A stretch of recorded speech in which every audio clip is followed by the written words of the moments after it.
Assalamu alaikum, everyone. Welcome to a podcast. I've got Dr. Omer Atilla Ergi with me. Welcome, Dr. Omer. Hello, Dr. Suleyha. Thank you for the invitation. You're most welcome.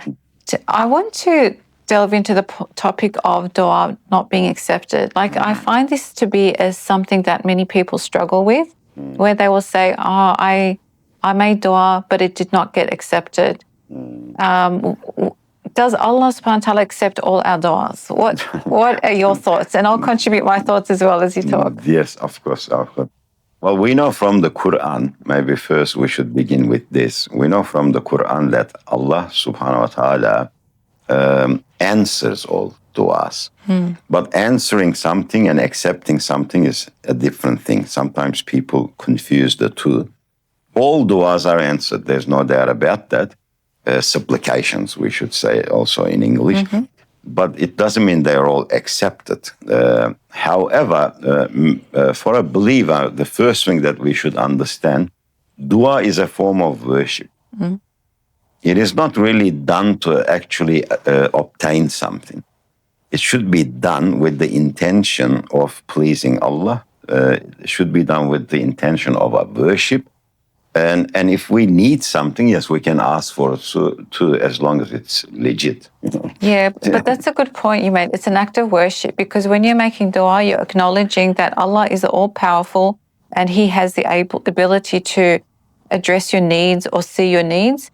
And it also acknowledges that you're the servant of Allah. So you're asking. Because even in the human domain, when you ask someone, so if I ask you to pick up this table for me, I'm acknowledging that you have the strength and the ability to pick that table up and that you would do it for me. Yes. So it's like that, isn't it? Where when you're asking of Allah, it's an act of worship because you're acknowledging your servanthood. But that's a good point because if you say to me, lift this table, like you said in that example, maybe I might have some knowledge that if I remove that table, it's going to cause issues there at that point. There could be some pipe underneath or something like that, and it's going to cause harm to your house, to the room, and I would not remove it then. I would not lift it. So sometimes we ask for things which are not beneficial to us. Can I also, it is not beneficial, and that whole analogy assumes, and which is the reality between us and Allah subhanahu wa ta'ala, that like in that analogy, things that I do not know. So your knowledge is beyond my knowledge. Yes. So I can ask you thinking, okay, that's not a bad thing, but your knowledge is beyond mine.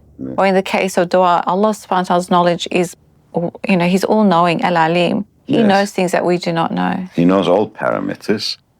And He knows what the results will be too, because like you said, He is all-knowing. His knowledge is all-encompassing. So in regards to duas, there are three options, three things that occur when we make a dua, when we make a supplication. Either Allah gives it to us as the way we want, or He gives something better than what we were asking for, or sometimes He doesn't give it at all because it is not beneficial for us. It's not good for us. So there are three different results there when we make a dua. But to cite an analogy again, imagine the person goes to a doctor. He has certain illness or, suffering from something, some sort of disorder, and says, "Doctor, I want you to give me this medicine." Gives the name of the medicine too, and medication, and the doctor will look, will treat or check the person, and then will say, "Look, this medicine is okay for you, I'll give it to you." Or the alternatively, doctor will say, "This medicine is not good for you for this illness, I'll give you something much better than this." Or the doctor will say, "You don't need medication at all. This illness does not require medication, you just need to do these things." So the person cannot say, "No, you have to give me this. Why aren't you giving me this?" That is not very logical because he is the expert or she is the expert. The doctor is the expert. Whatever is beneficial for you, the doctor will give you that, prescribe you that medicine or that medication. So I think with du'as, we have a similar situation. As I said, as you said as well, Allah is the all-knowing. So He knows what is best for us. He knows what is beneficial for us. So sometimes we may ask for something which is not going to be good for us in the future. In fact, it may harm us, so he doesn't give it. But there's one important thing with the du'as as well.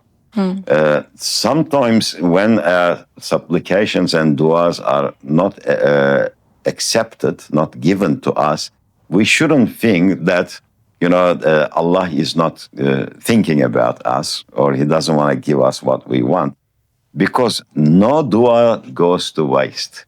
I think that's very important. Really important. No dua goes to waste. Because it's an act of worship again, but yeah. Yes, it is an act of worship. And there is one report that I remember, a person, dies and goes to the day of judgment. And by default, because they say that on the day of judgment or in the life after, our intellect will be perfect. Our brains will work 100%. We will be able to figure out many things instantly, And this person calculates his own, sins and all the good deeds. And the calculation ends up with there's more bad deeds than good deeds. And he knows that he's going to end up in punishment first before going to, Jannah, heaven. And he's a bit disappointed. His head is down. But when the scales are being, weighed, suddenly he sees angels bringing some little packages and putting it onto the right side. And it keeps on getting heavier. And he says, I did not do these things. What are they? He's surprised. And they say to him, these are all the du'as you made, all the supplications, and they were not given to you, accepted while you were on earth. Allah is accepting it now.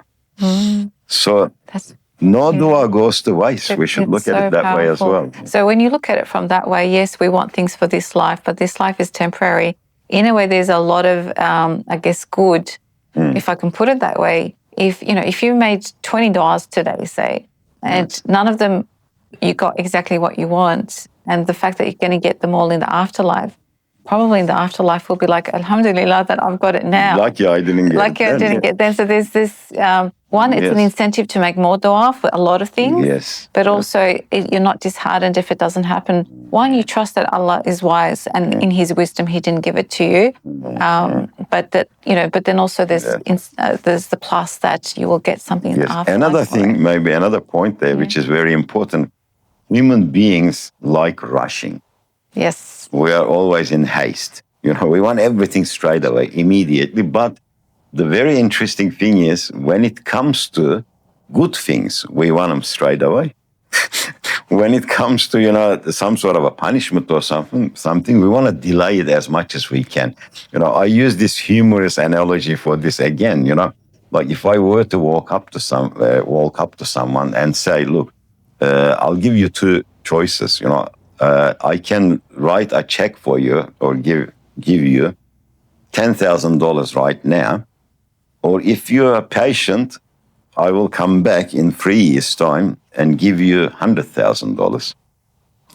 The person will say, give me the 10,000 now. Because they'll be thinking, what if I don't see him again? What if he doesn't turn up? So, but 10,000 immediately, straight wants to grab it, But if I say to a person, and that's kind of a funny analogy, but, do you want me to, punch you on the face once now?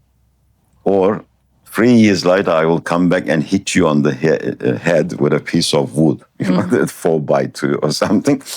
And the person will say, hit me on the head with a wood 3 years later. Because he'll be thinking, maybe I can get away with it. He won't find me. See? So when it's punishment, we want to delay it. We want to delay it. When it's something we dislike, we want to delay it. But when it's something that we want it straight away. So with du'as, instead of, asking for the 10,000 straight away, why don't you wait? You're going to get billions and billions. Comparing here, it's just a comparison. You're going to get things that you could never imagine. That's what the noble Prophet ﷺ says. Jannah is a place, no eyes have seen, no ears have heard, no imagination have encompassed. So all of these supplications, du'as, are not going to waste because, like we said, they are a worship, they are a type of worship. It's like prayers, it's like fasting. So they are never wasted. We should think of supplications like that. Another thing, maybe lastly, I can mention before you say something as well. There is a thing like in Islam, when there is drought, they do a prayer for rain. Yeah. Yep. See, some people understand this wrong. They think that they make the supplication so it rains.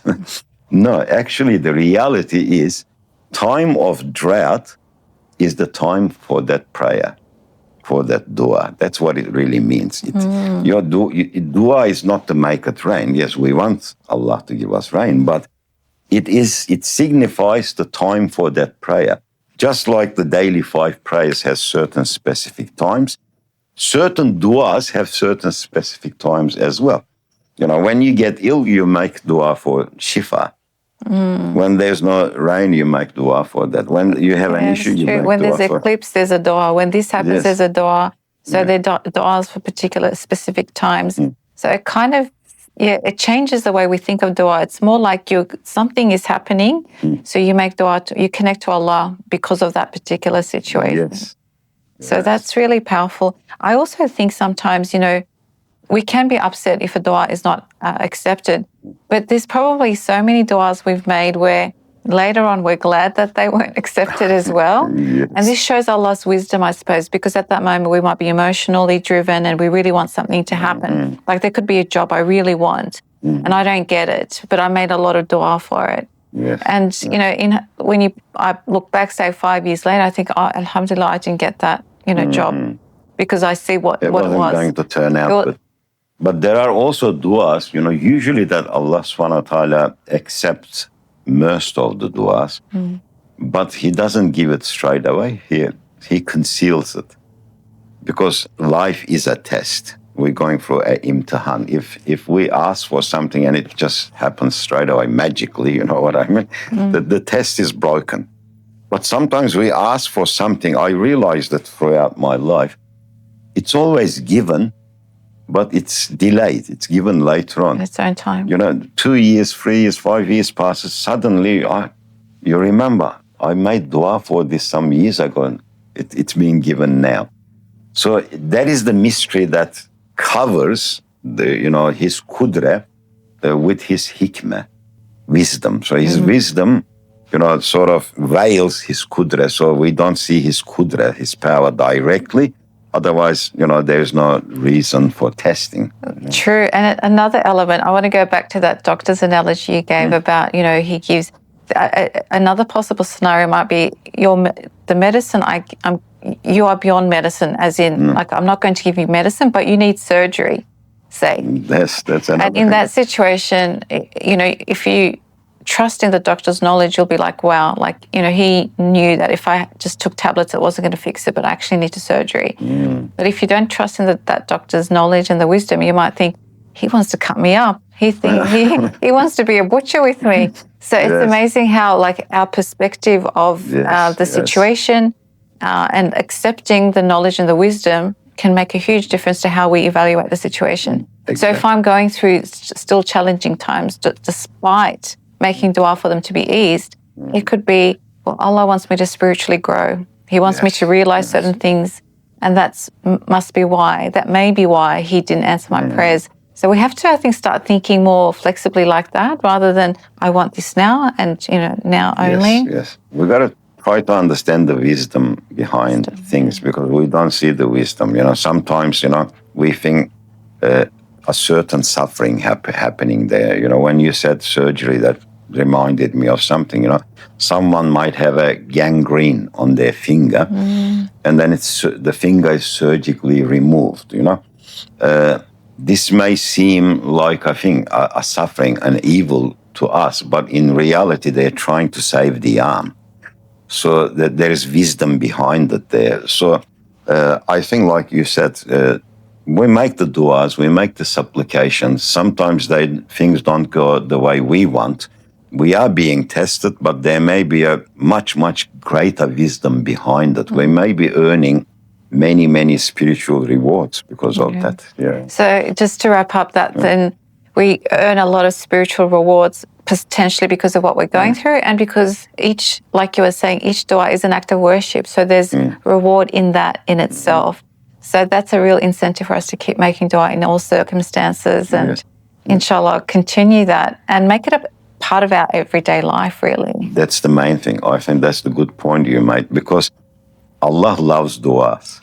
There's no doubt, because we know from the Quran says, what value would you have without your supplications? So maybe sometimes Allah doesn't give things straight away, so you can continue that dua. Yeah. Seek in Him, help from Him. So like in Fatiha, we say إِيَّاكَ نَعْبُدُ وَإِيَّاكَ نَسْتَعِينُ. We only, worship you and ask help from you. It means Allah subhanahu wa ta'ala, is pleased with our du'as. So so that they can become regular part of our lives. Maybe everything is not just given to us straight away. It's delayed. So delayed to this world, or maybe the world after, as we said. I think we are also being taught patience with this too. Yeah, that's another thing. That's a development within ourselves as well, like through that, because patience is a really important part of spiritual growth. So we are learning being patient. Thank you, Dr. Omer Atilla Ergi, for that. Very insightful. Yes, Allah answers all our questions, but He may not respond to it exactly how we want. And as you saw, there's great wisdom in that. Thank you, and see you next time, inshallah. Thank you.